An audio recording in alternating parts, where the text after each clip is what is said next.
to the Women in Exhibition, Mark. So we're a global nonprofit of women who are comprised of the cinema executives, studios, and then the service providers that support our industry. So, and then there's a few outside kind of fringe ladies that are just fun to hang out with that are like, we'll join, it's $25, we're there. Fringe always are, right? Oh yeah, there's some crazy ones. We'll move around the room so you can meet them, because I know these ladies really want to talk to you. I'm fascinated by you and have followed you for years. And I want to tell the story about when I first reached out to you that you wrote back, because I think it's funny as heck. I was trying to put, and I don't know if you'll remember this, but I was trying to put in a 4D theater and I needed a demo room. And the location that I had was an hour outside of LA. So I reached out to you on a Saturday at my Arizona house where I have my horses. And it was like 9 in the morning. I'm like, I look it up and it looks like you're the owner of Landmark. And I'm like, hey, Mark, it looks like you still own Landmark. I think you tried to sell it, but looks like you still own it. By chance, you have a location in Brentwood. I'd like to see 4D, blah, blah, blah, send.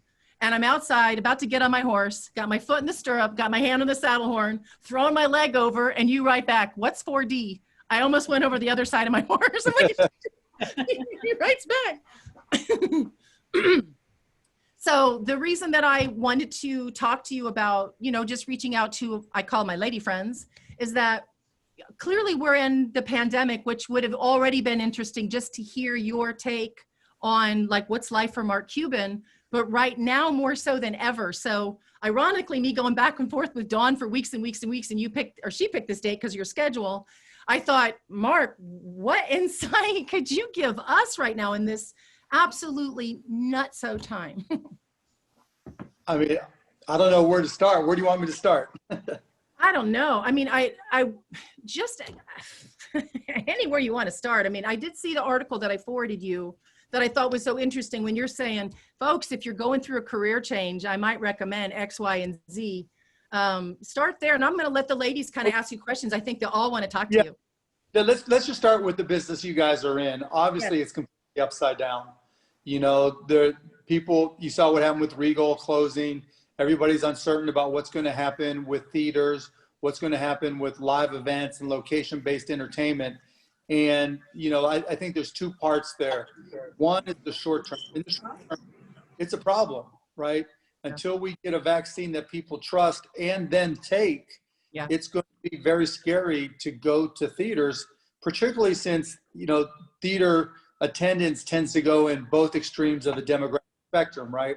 Either people that are older that love to go to movies all the time, or people that are younger that go to the tentpole movies that come out. And in both cases, maybe the younger kids were going, but they didn't go to see Tenet for the most part. And old folks that love to go to movies aren't going to the theaters because they're scared to death, literally. Yeah. And so I don't think over the next 6-12 months, you're going to see a resurgence in theatrical at all. And that's going to have a lot of downstream effects. Now when we do that leads to part two. When we do get confident in a vaccine and comfortable, then I think there'll be a snapback where people want to get out of the house and do things. But by that time, I think the industry will be 180 degrees different than what it is today. There could be 30 to 50% fewer screens. Yeah. And remember, it's not just about the theaters and what's going on. It's about the content companies as well. They, to put a movie out, you're starting 1, 2, 3 years in advance to get it out, and, then a lot of those movies also had to stop production. And so that's a lot of sunk capital that's not getting covered by insurance. So you have these production studios in particular that are upside down as well, looking for different solutions. Yeah. And so we saw it with Disney's Mulan and some others where, they went straight to over the top, or they went straight to on demand, pay on demand. And I think you're going to see a lot more of that because things are going to streaming. Gen Z, doesn't know what cable TV and satellite TV is. It's a complete, mystery to them. It's something on demand. It's kind of like when I was a kid, hearing my dad talk about 78 records. You didn't know what you saw. I saw some in the garage, but I had no idea that people actually played those things. Yeah. And that's what cable and satellite's going to look like to Gen Z over the next 10 years. And so they're not going to just dive in. And so that's going to lead all content to streaming. Streaming is going to be the digital gravity where all content is going. And all old school rules of distribution windows where it was theatrical and then maybe VOD and then DVD and then whatever, dead. DOA, no matter what the theaters try to do. Now that's going to leave theaters in a very shaky position. And it's not that the production companies don't want theatrical releases and that consumers don't want to go to theaters. It's just that the economics aren't going to work over the next year. So it's not going to surprise me if Disney and Sony and others, as a lot of the theater chains really run into challenges, if they don't start buying them up, so that they can become vertically integrated. So that if Disney or Paramount or whoever wants to release a movie, if they control all sides of the distribution chain, streaming, theater, what's left of DVD, video on demand, right? If they control all those, they can release them how they want, where they want, when they want. And that's day and date delivery is what we did back when we owned HDNet Movies and 2929 and Access TV and also Landmark Theaters. We were able to put movies out there. That's how, in 2005, that's how we released Enron, The Smartest Guys in the Room. And it did really, really well for us across the board. So, every production and the distribution? We did everything. Yeah, we were completely vertically integrated. And it made us a lot more money that way as a small release. And we did that multiple times and it worked. And we continued to do it until we started selling off part of those pieces because I decided I didn't want to work as hard. My partner and I, Todd Wagner, decided we didn't want to work. So when you look out 12 to 18 months, let's just say 18 months, I think like I said, you can see 30 to 50% fewer screens. If not already have seen. So what do you think, interrupt you, what do you think is going to happen with those screens? They're not going to just disappear. You think they're going to be repurposed? No, they'll be gone. Okay. Wow. Yeah, there's no way to repurpose them, right? Because they're all built into theaters, and so it's not like you're going to take a 20-screen megaplex and cut it to 10. It's going to be two 20-screen megaplexes that are within 4 miles of each other. One of them is going to close up. I mean, there's been news and speculation before this for ages of like an Amazon swooping in to buy AMC. Would that right now for you, would you see that as the right time to make that investment? Or do you think what are your thoughts on that? That might have been good a couple of years ago when Walking Dead was really top of its game.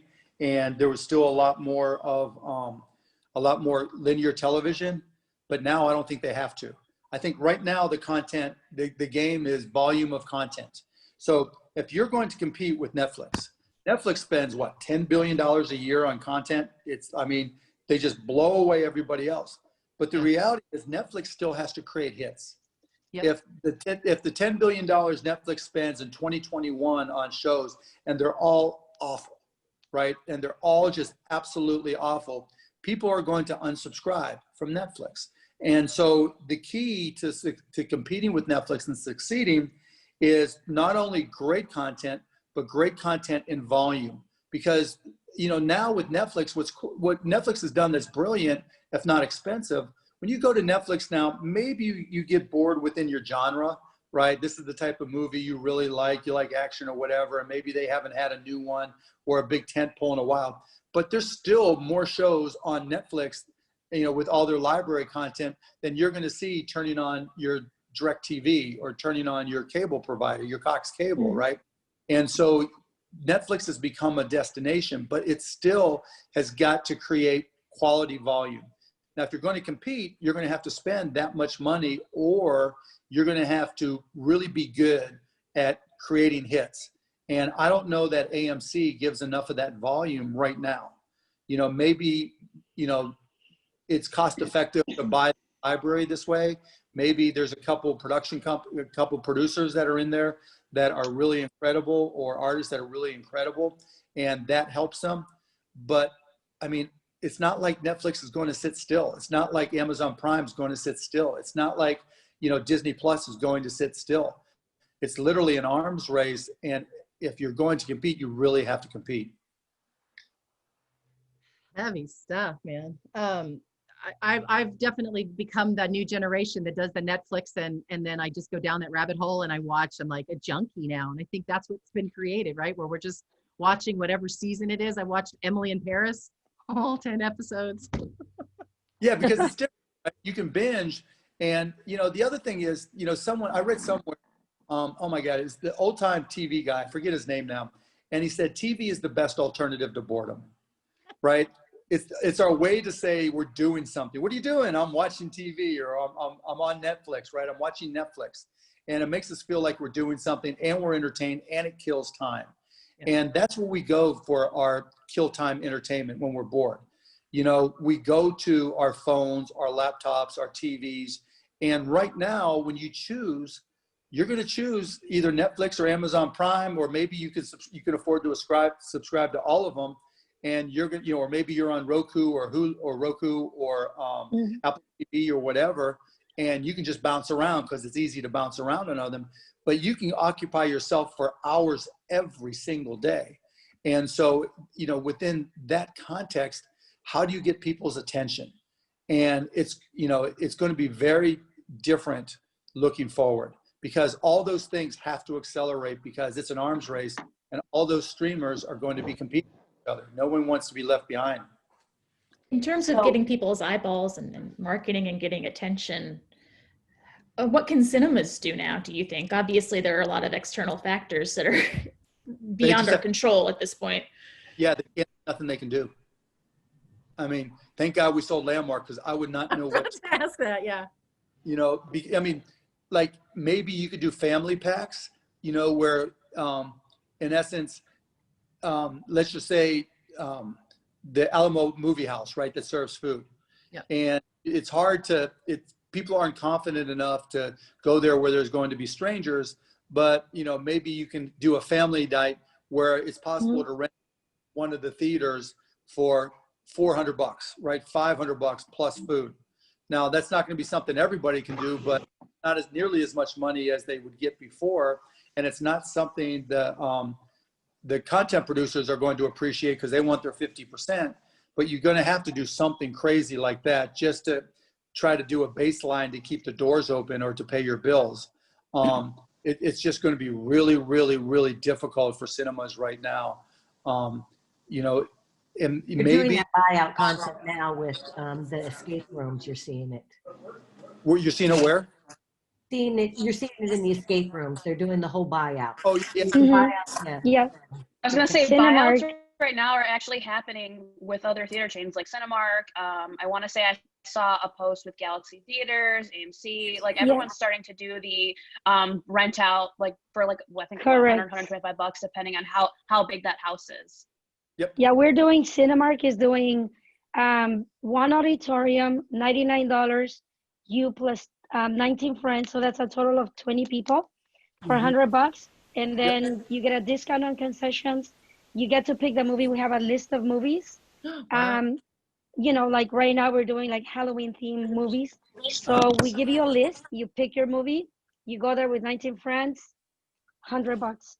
Yeah, that's cool, right? And they're mostly library movies as opposed to new movies. Yes. And they're probably Correct. from TVs as opposed to film, right? Yes, correct. No. Yeah. I'm with only way- Malco in Memphis, and we're doing that right now with Malco Select, and we're using first run film plus library film. Yeah. And it's not DVD; they're actual DCP. This really would They're be getting interesting to everybody. Yeah. Right. Yeah. You know, Mark, on that Cuban, thought, right? They're you know, talking about the cinemas, Marco and them, how they're doing, what they're doing. That what? Shelley, we ahead. lost you, I we think. lost Sherry. Shelley. Catherine had a question. Go ahead, Catherine. So no, Heather and I were talking. I'm in esports, so Heather and I have been talking about kind of what you're talking about. You know, you're renting out the spaces and everything else. But we were talking about interactive was going to be one of the key things, right? Because you're just watching TV, you're entertained, but you're just sitting there being fed things. So with esports, if there's a way to rent the rooms out for parties or events for companies and have all the participants come in, not just watch something, but play something. Yeah, that sounds a lot better than it is. Because I know at Landmark, we looked at the same thing. Once we started getting digital screens up there with going all digital, right, with projection, why don't just, had some controllers and let kids come in and play and have fun. The problem is they're comfortable from home right now. Right. And they've got these setups where, esports isn't just about playing a game anymore. It's kind of like when I was growing up with my friends and we play poker around a poker table, right? Now, since you can't be face to face with a lot of your friends all the time, they'll just sit there and they'll use things like Discord and use different ways to communicate and be talking the entire time. It's how they socialize. And so, it's not that you couldn't get any takers to do an e-gaming type thing, but it's not going to be nearly as big. And plus, kids aren't geared towards movie theaters like that, right? Because it's so cheap to buy a big screen TV. The size of the screen isn't really going to change the impact of the gaming. It doesn't really make it all that much more entertaining. Like at the American Airlines Center, our arena, we've had players, hook up, Xboxes or whatever, and you would think that'd be really, really cool. And it is for about 10 minutes. Right. And same thing for like virtual reality. Why isn't virtual reality taken off? Well, because it's really fun for like 20 minutes when you're going in space and you're going on the roller coaster and you're testing everything. And then there's nothing compelling there to just keep you coming back day after day after day. And that's the challenge on trying to multi-purpose screens, because even though you're digital, just getting people there and out of the house is the bigger challenge than what they're doing. And that's the harder part. Right. For some of these emerging technologies like VR and AR in cinemas, do you think, or gaming, does there need to be like a change in the type of content? If people develop content specifically to go to theaters, do you think that would change anything, or is it more this is what we got? Yeah, this is what we got. I mean, because having that one single screen is almost limiting, right? It's not. If every player had their own screen, it'd be a little bit different, because that's how they're used to playing, and it's not that guys can't play side by side or girls, whatever, but, and plus you lose half the demographics. It's not that girls don't play video games, but they don't play the same types of video games as boys for the most part, particularly teenagers. And so it seems to make sense because it's all digital, but that's not compelling enough to get kids off their butts and off the couch. Particularly now when there's that fear factor. And even going forward, I've looked at putting, virtual reality headsets so that people can line up and do their own little individualized version of IMAX. If anything, you've got to start looking at taking your brand as a theater and taking it into the home.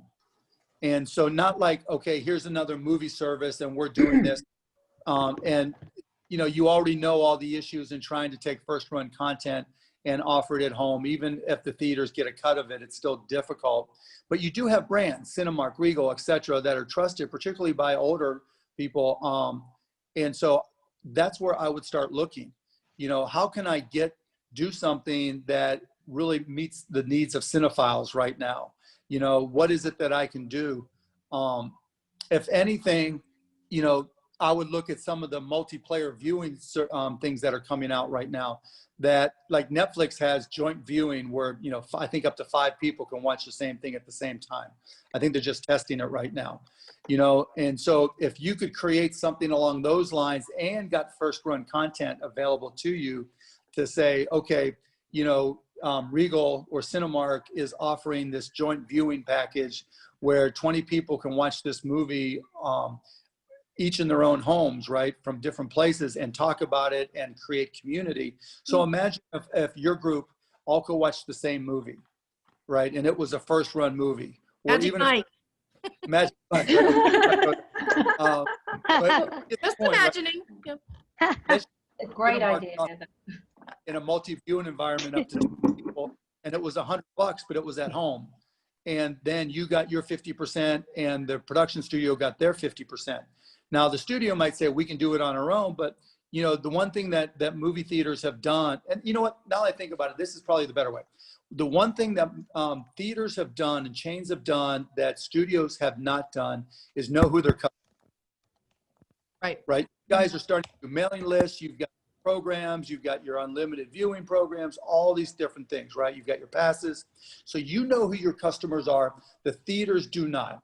And if I just talking off the top of my head, that's the one thing I would look to try to be able to say, look, you know, in my particular area where our theaters are, we've got X number of hundreds or thousands of emails and phone numbers and text, opt-in texts that are available to us in this zip code, right?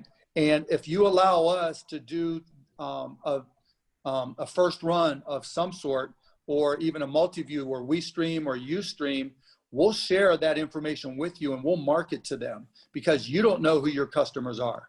You don't know who your viewers are. You have to spray and pray when you advertise, and that's why you spend, right? So I'm Crystal. I work for a box office company. Landmark Theaters is actually one of my clients, but we are currently working on developing a product. Right now we're calling it Beam, which will allow exhibitors to quote unquote, you know, show, let's say, I don't even know, like an upcoming title. And customers can go to the website and you can select, you know, certain sessions. Let's say, you know, tonight at 7 p.m., I want to watch, I don't know, Hotel Transylvania. A customer can actually go to the website, select the session, and then from there, they're going to be sent a link where they can watch Hotel Transylvania. We're working with a few other studios to kind of get first run movie deals, so that way they can actually sell that. And that way the exhibitor can still reach, you know, the older demographic, those who are scared to go to the theater. Right. Still, I mean, and still not take away from driving people to go to the theater, because we still want people to go to the theater. That's the reality is the reality, though, right? They're scared to death. You know? Yeah, I mean, like, there's surprisingly, I mean, I think you're in Manhattan Beach, right? I was like, I'm from Manhattan. Yeah, I'm from Manhattan Beach. Yep. Yeah, I'm on 13th. I'm right off of 29th. I think I've seen you a couple times at Shellbacks, but look out. Yeah, no, but my sister, so like a lot of Miracosta, Redondo Union students, they're driving all the way to Orange County to go watch a movie because Del Amo's not there. So like you do see younger kids wanting to go, but at the same time, like my mom wants to watch War with Grandpa, but she doesn't want to go to, you know, drive to Orange County to go sit in the theater.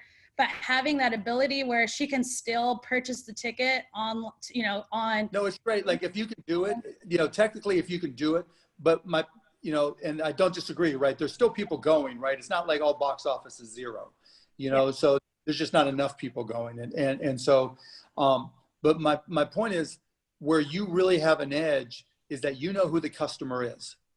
And that's super valuable. You know, in e-commerce, we talk about lifetime value of a customer. Well, there's a lifetime value to each one of your customers and you have that information and the studios do not. And so that's your biggest leverage point. So when they say, you know, we don't want to do this, or we'll just offer it in our streaming services, or we'll just offer it, you know, because once it gets on streaming, then they know who the customer is, right? And then they can start information. But if you can do that, particularly in the short term, and say, let's come up with unique programs, even if I'm limited by geography, you know, even if we create limits to where we can offer this, I think you have a real chance to be able to stream or offer something. But I think it's really got to be first-time movies as opposed to library, because you can get library anywhere, you know, and there's just so much. You're competing with content with Netflix, et cetera.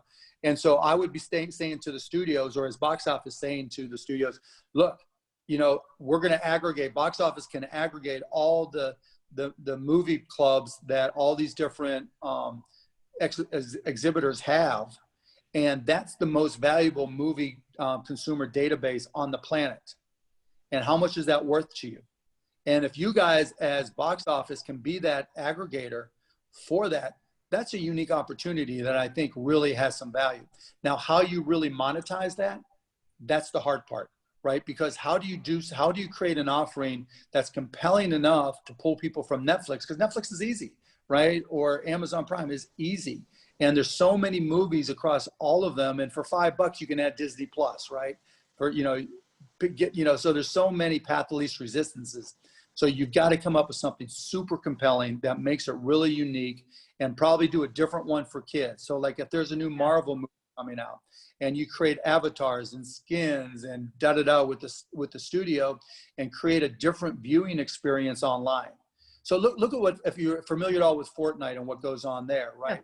Yep. You know, they did a concert with Travis Scott. Travis Scott, yep.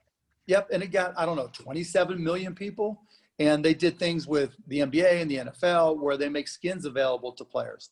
And so if you know, if I'm a production studio, they're already probably talking about premiering movies on Fortnite for X number of V-Bucks, you know, and you've got to find the equivalent way of reaching kids in a manner that leverages your database and creates enough value for the studios to want to work with you. So I've got a question. You talked about earlier, you know, the verticality of some of your businesses. And I think, you know, we've all seen with the elimination of the Paramount consent decrees, how do you see that changing entrepreneurship within the cinema industry? Good question, Teresa. It is a good question. And right now there's not, it's tough, right? I mean, there's gotta be, big screen TVs are cheap, relatively speaking, right? Yeah. And the home viewing experience is as good as you want to make it. So if you're really interested in a quality experience, now it's not IMAX though. I think IMAX will still continue to do well, right? I think you'll see other comparable enhancements to theater screens that create a viewing environment that just blows people away.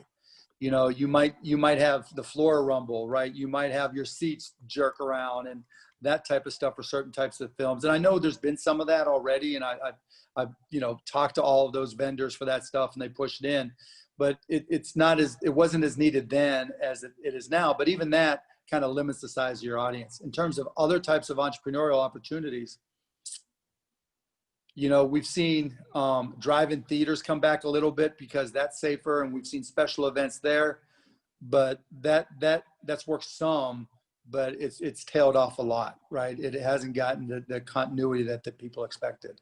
So I don't have a great answer for you.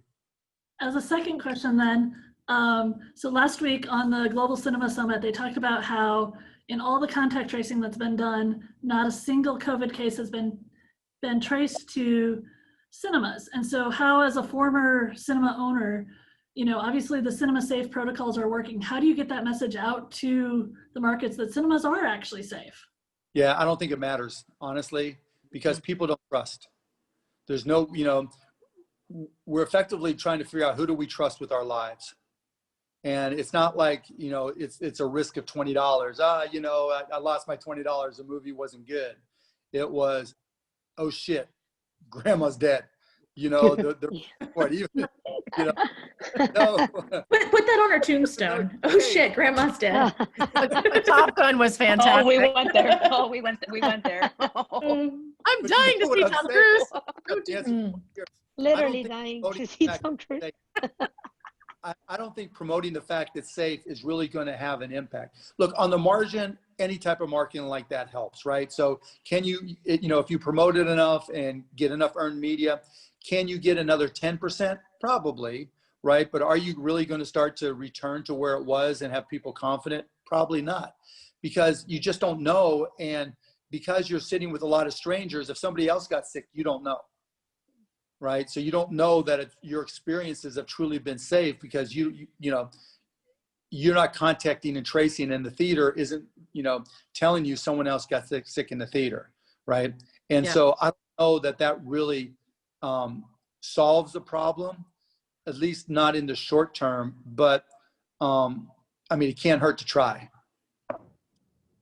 Absolutely. Oh my goodness. Okay. Keep questions going, please. I do have headline. I know that's not what I'm loving it. One quick question and one thing I wanted to say. Being a mother of a starting 5 and basketball her whole life, I did want to say I commend you highly on your pursuits with Delonte. Well, I appreciate that. Thank you. And I just wanted to say that because good friends with the best 6 man off the bench and mentored Ryan Hollings growing up, and so I just want to say I really just really want to say that was admirable. But one thing I wanted to talk, because one thing I wanted to say with the glass half full and half empty and future, because we're talking about today, it's like anything that somebody loves that they're willing to spend money with, such as sports. people or concerts or anything in looking to the future more and cinephiles. It seems to me, what do you think in the future, as we're talking about today and economics and resources, I do believe that in the future, people will go back to spending and using their money on what they love, like sports, like cinema. Yeah. So it's just when they're confident. It's just a question of confidence and safety. You know, so like I mentioned earlier, like with the Mavs, right? I mean, obviously NBA had to shut the and then go to a bubble. But I think after a vaccine, when it's, you know, there's enough uptake and we're confident, then there's going to be a huge snapback, like I mentioned earlier. I just don't know the date, right? People are going to want to get out. And, you know, on theaters, you know, one of the things that separates going to a sporting event versus watching on TV is the energy you feel in the arena, right? When you walk into an arena or a stadium for a game, you feel it, right? You don't just see it, and it becomes an experience, you know, and that's something special. And it gets me thinking, you know, it wouldn't have been a good fit in Landmark, but if I'm a general audience chain, I would, you know, there's just some communities that like to scream and yell at the screen, right? And yelling is as big a part of the movie as anywhere else, as anything else for them. And we try to shush everybody down. If in these times where you need to do anything, I would create a screen that's the yeller screen, right? where you know, voicing you know, talking and yelling and screaming is encouraged. That's what we do. Horror Picture Show. Bring it on. Yeah, bring it on. There was this once. Yeah, maybe you need to have a wireless connection for headphones so people hear better. But the people who are going don't care. The people who are can't hear, right? And it's just totally different. And we try to shush everybody up, and people, you know, the audience is listening, you know, yada, yada.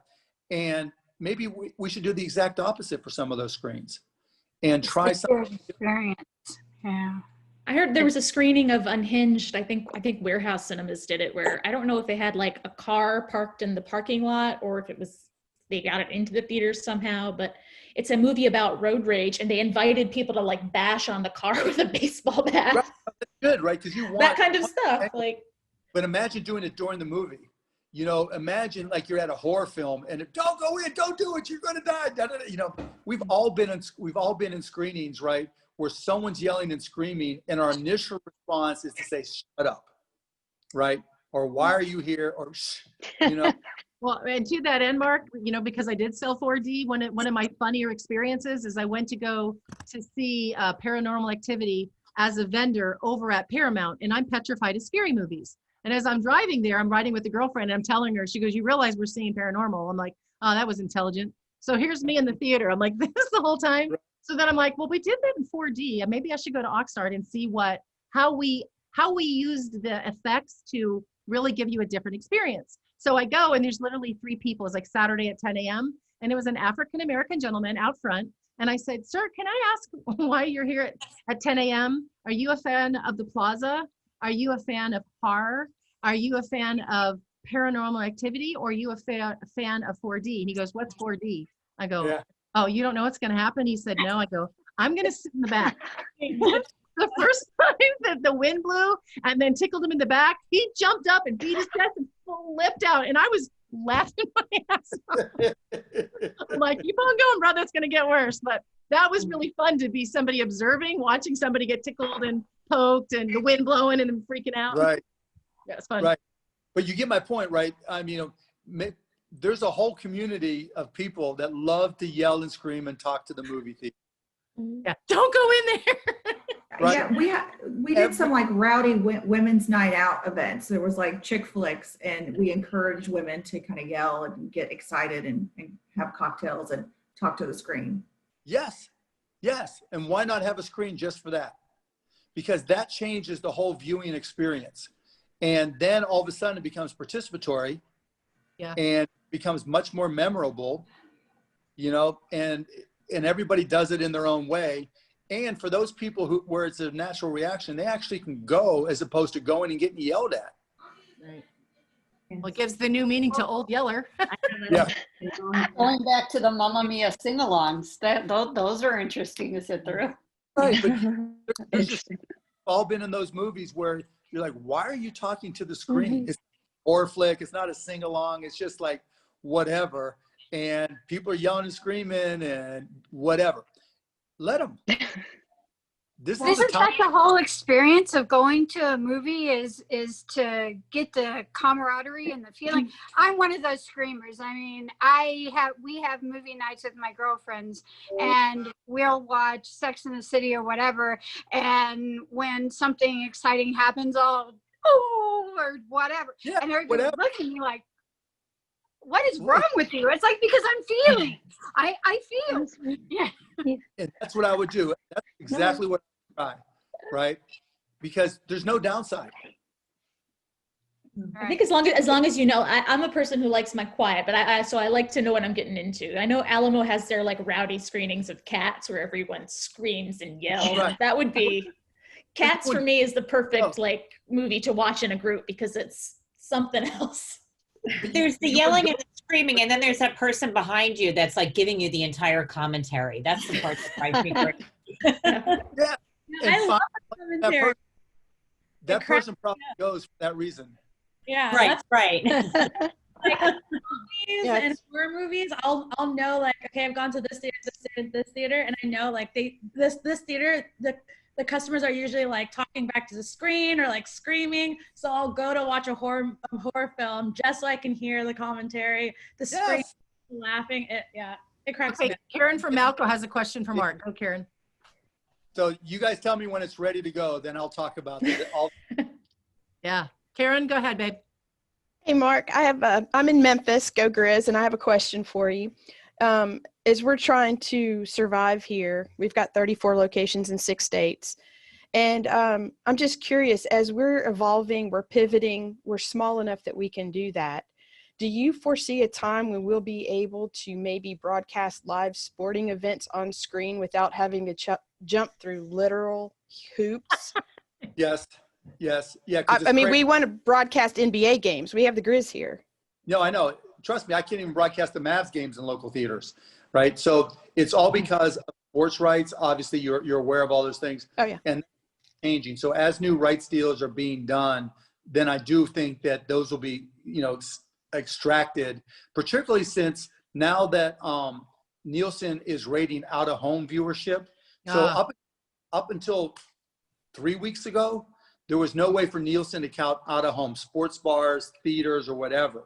Now that you can count out-of-home, and that adds to the viewership totals, that changes the game. And I think once the NBA gets back, hopefully at the beginning of next year, then it's a great question to ask the Grizz again. And you can even send them to me, and we can both look together. That's a good way to solve that. We work closely with the Grizz. We have a sponsorship. I work with their, their marketing team and everything, and Mark Para and all of those guys.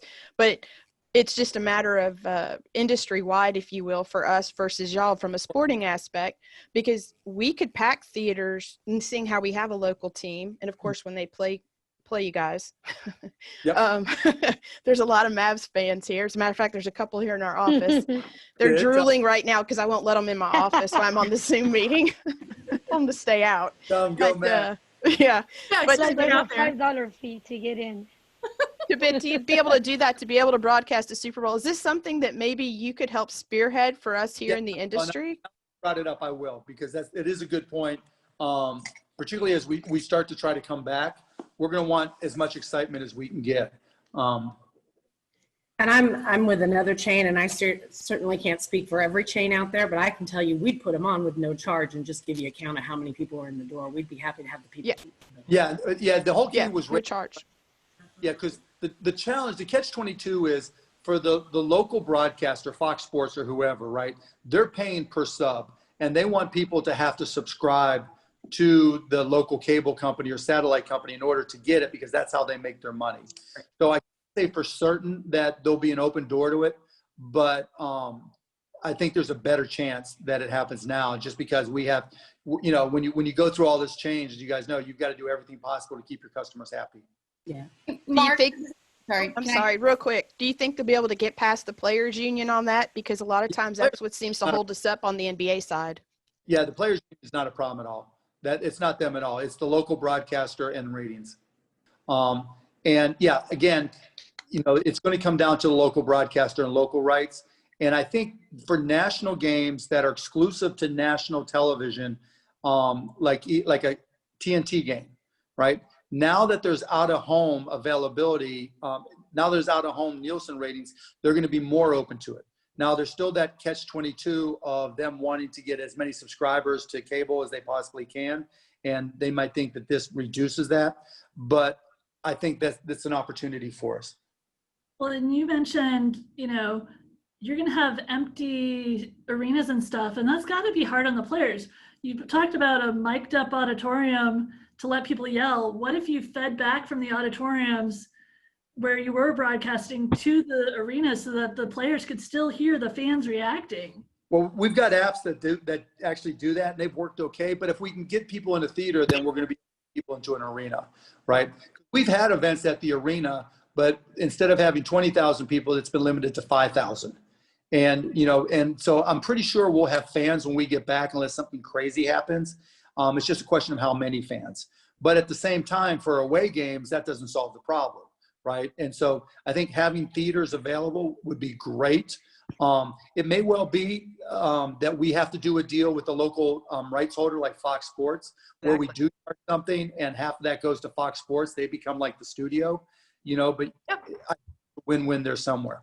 Yeah, we also, of course, have most of our theaters at this point have loyalty programs.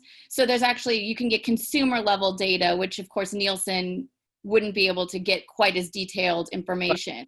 So there's, I think there's they want the ratings, right? They just, you know, TNT just cares about that total viewer and the 18 to 49. And so, you know, it'd be great to give them that information just to help them build their database. And that's certainly a selling point. But I don't think the TNTs and the national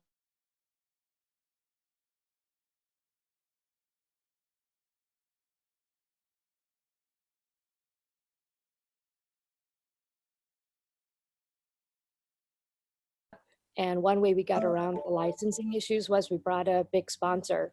We brought Nike, and they bought the entire rights, and it was free to the events, but for the participants. But then Nike got to sell all their soccer shirts and right. It was a huge And then being able to merchandise there as well, and just doing pop-up stores, you know. And that's another idea for theaters too, right? Look at what happens in concerts. There's always somebody selling T-shirts and everything. And, you know, there's minimal merchandise, but maybe that's an opportunity as well, because the people who are venturing out now are hardcore fans, you know, and so it's something that they're probably willing to spend money. Yeah, the T-shirt says, "I died to come here." I went to the movies and Grandma's dead. Oh my God. Oh man. Sorry. Oh, yes, we're all stuck inside too long, Mark. Everything's funny now. No, it's so sad. I want to make sure everybody gets a chance to talk to you. So has anybody got some interesting questions that are maybe a little bit more personal? Mark, do you care to I like this stuff. This is actually more interesting to me than the personal stuff. I know personal stuff. This stuff is actually, this is very engaging conversation. I really appreciate it. Awesome. Mark, may I ask a question? I might be, Heather, I don't, you call people on the fringes. I'm sort of that service provider, and most of my experience has been in hospitality and at Bridges Entertainment. Do you see potential synergies? Because hospitality industry and hotels has been devastated as deeply as entertainment has, and different synergies that the two environments, if you will, can bring to each other. You know, we're seeing like the drive-in movie theater experiences. Is there certain synergies that the two areas could potentially bring?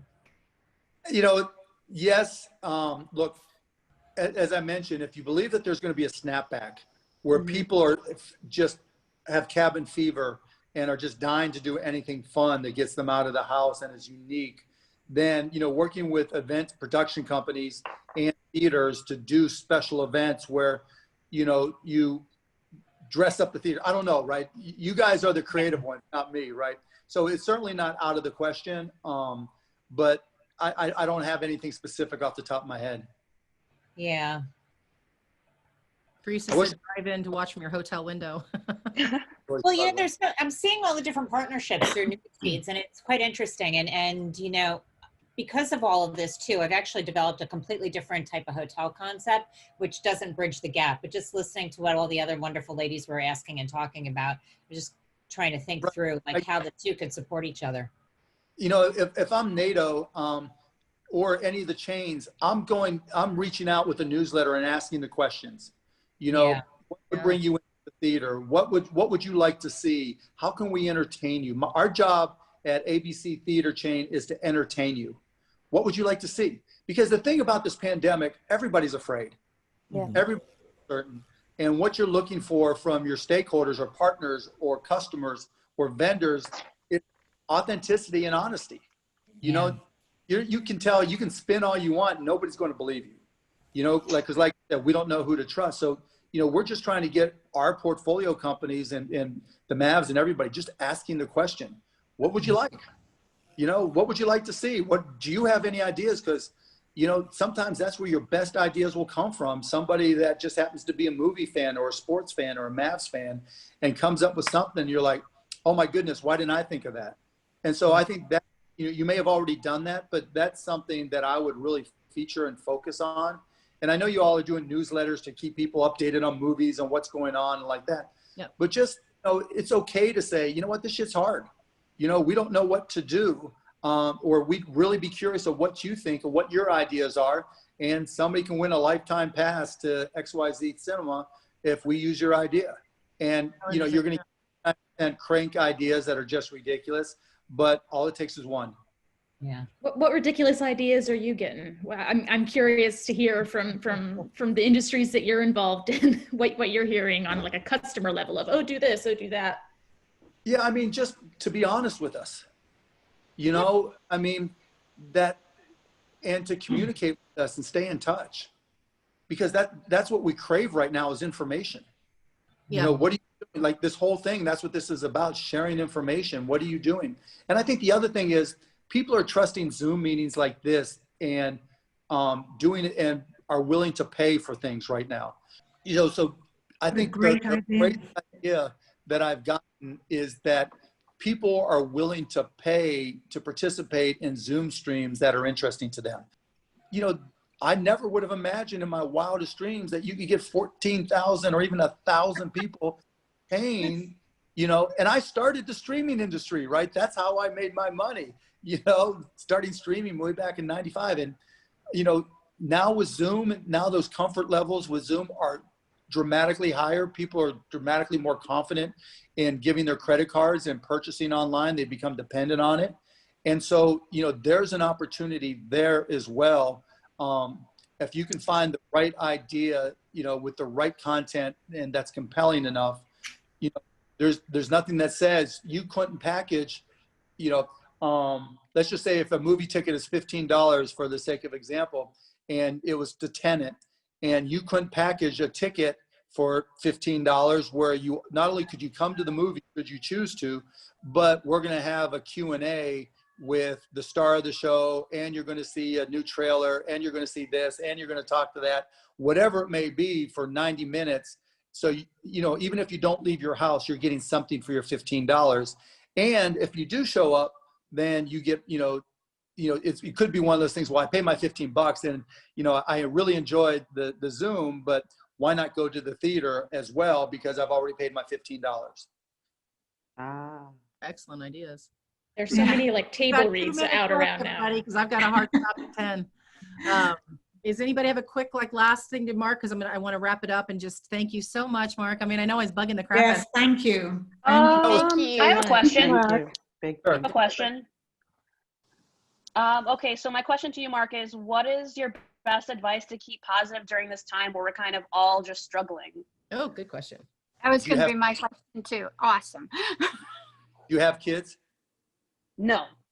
Okay. Yes.